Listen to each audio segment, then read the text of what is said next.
Welcome back for a talk by Aymeric Fromherz on concurrent separation logic in the F-star programming language. Hi, I'm Emeric, and it's my pleasure to be here today to present our work on Steel Core, an extensible concurrent separation logic for effectful dependent programs.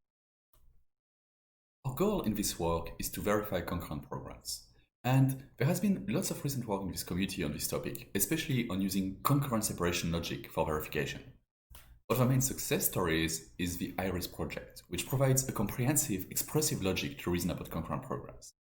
But unfortunately, it only applies to deeply embedded simply typed languages.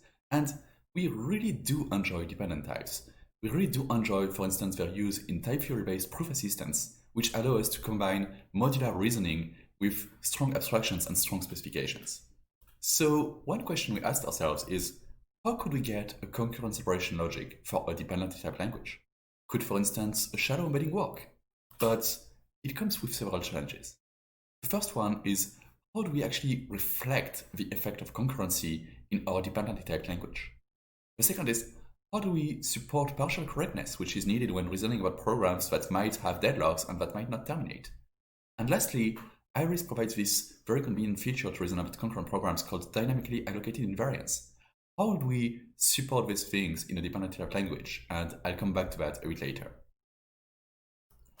To verify concurrent programs, we've been developing a framework called STEEL, which is a concurrent separation logic DSL for F-star, an effectful dependently typed language designed for verification.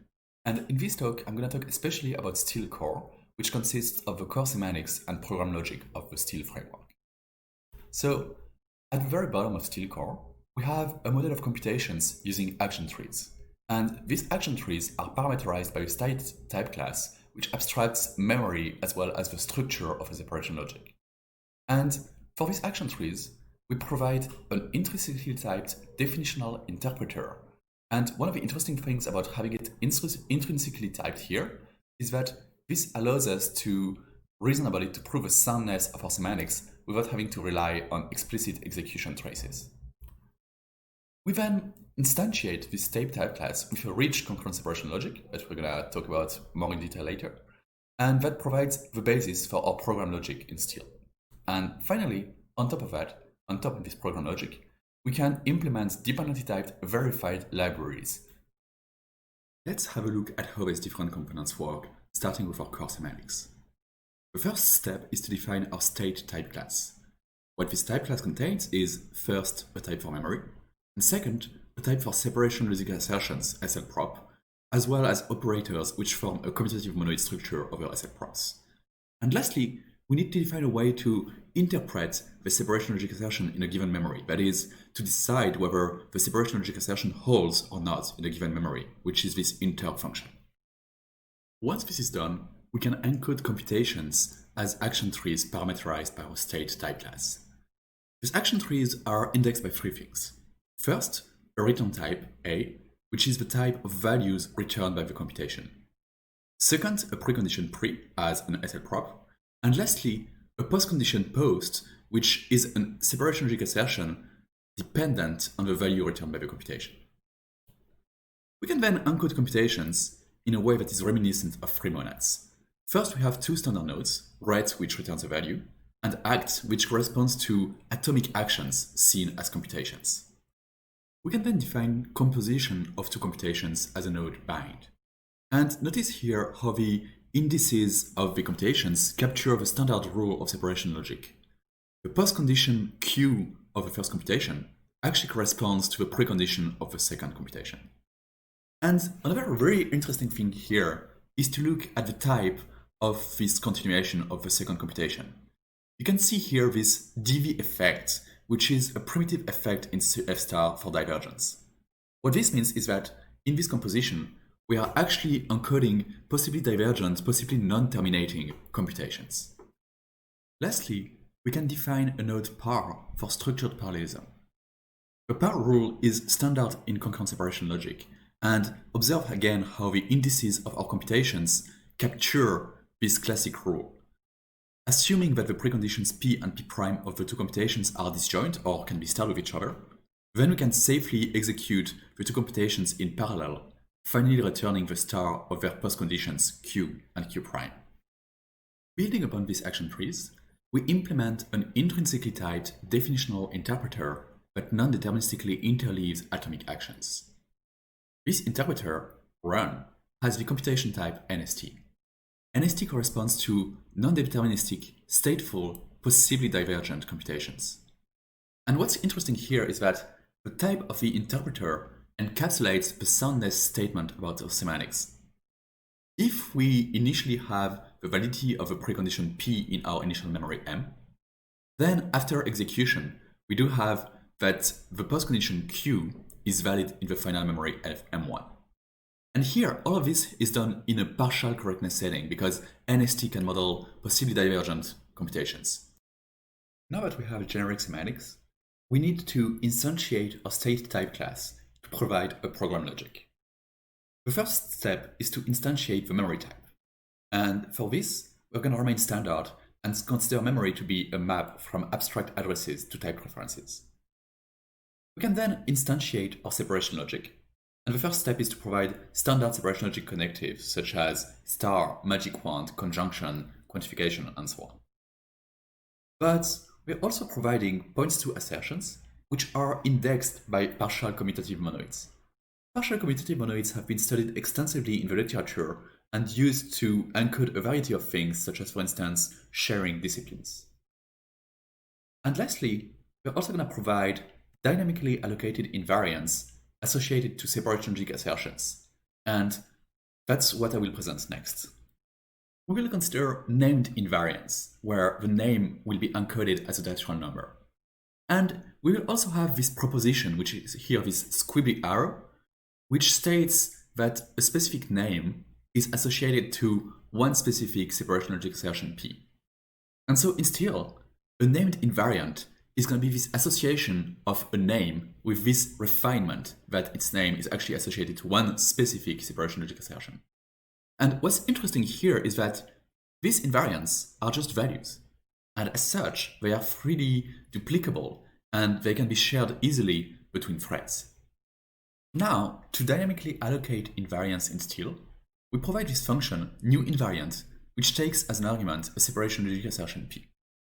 This function has the computation type STIL, which reflects the computation that we encoded as action trees. You can see here that the indices of the STIL effect correspond to the indices of our action trees. The first index is the type returned by the computation, which is here an invariant associated to P. And it has as a precondition that initially we need ownership, we need the validity of the separation logic assertion P. After execution of the function and creation of the invariant, we do not have access to this resource anymore. It has been successfully locked away behind the invariant. Implementing this function was one of the main technical difficulties in STIL.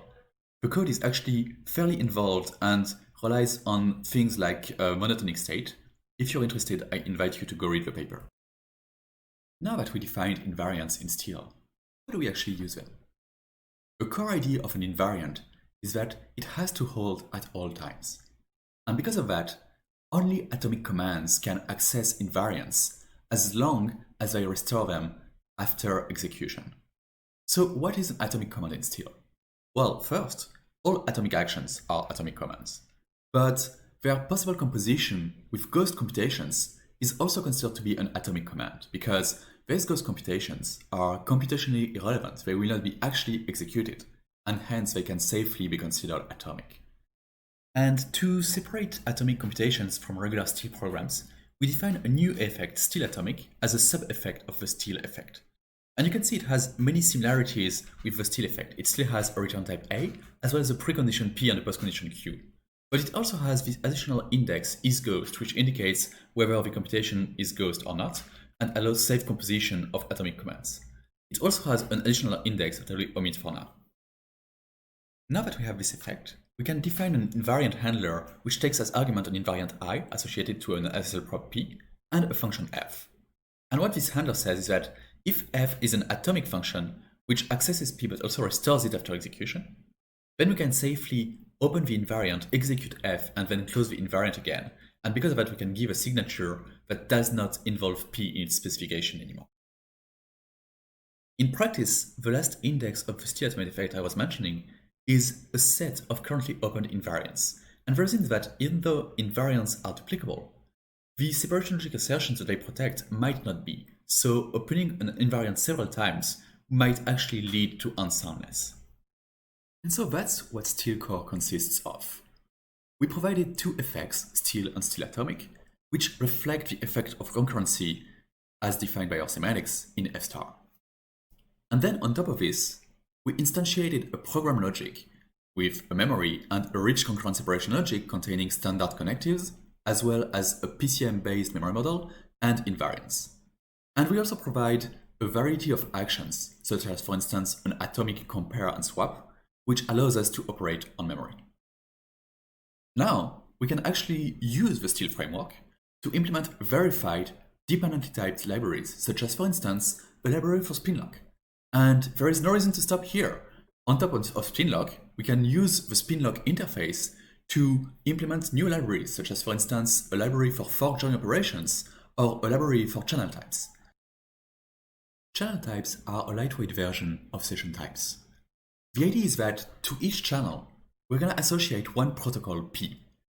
And we are also going to provide two separation logic assertions, sender and receiver, to reason about these channels. Using these separation logic assertions, we can then specify and implement a send function, which will take as argument a channel C associated to a protocol P, as well as a message X, which is compatible with the current state of a protocol.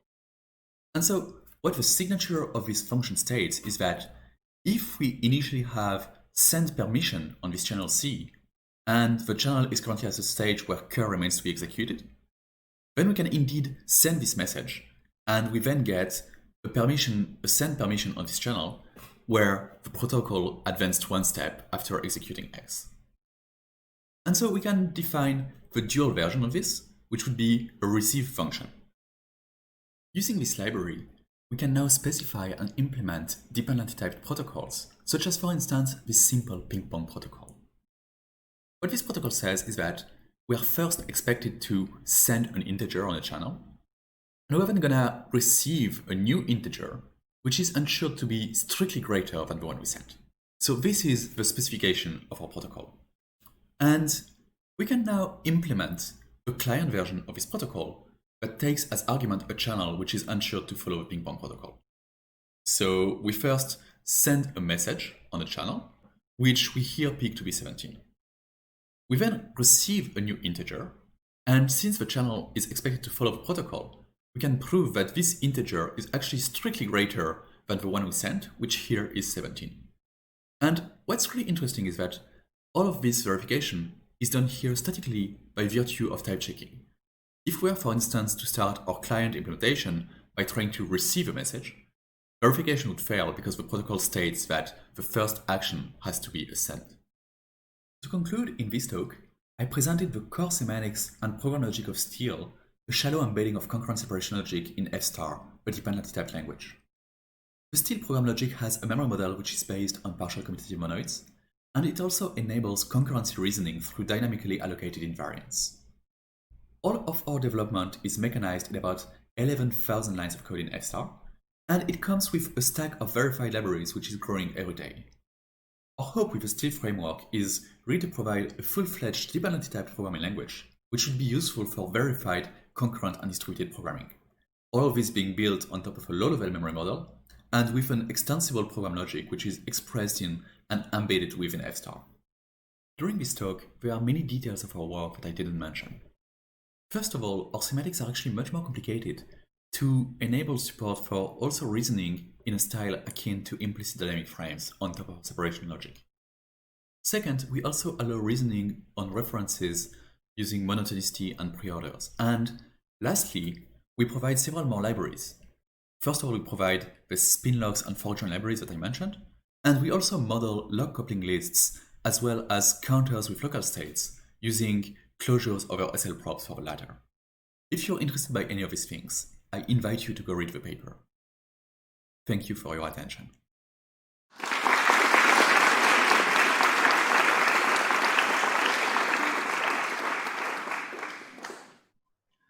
Thanks, Aymeric. In either time band, you should see a Q&A link appear in Clowder, taking you to a video chat with at least one of the authors of this paper.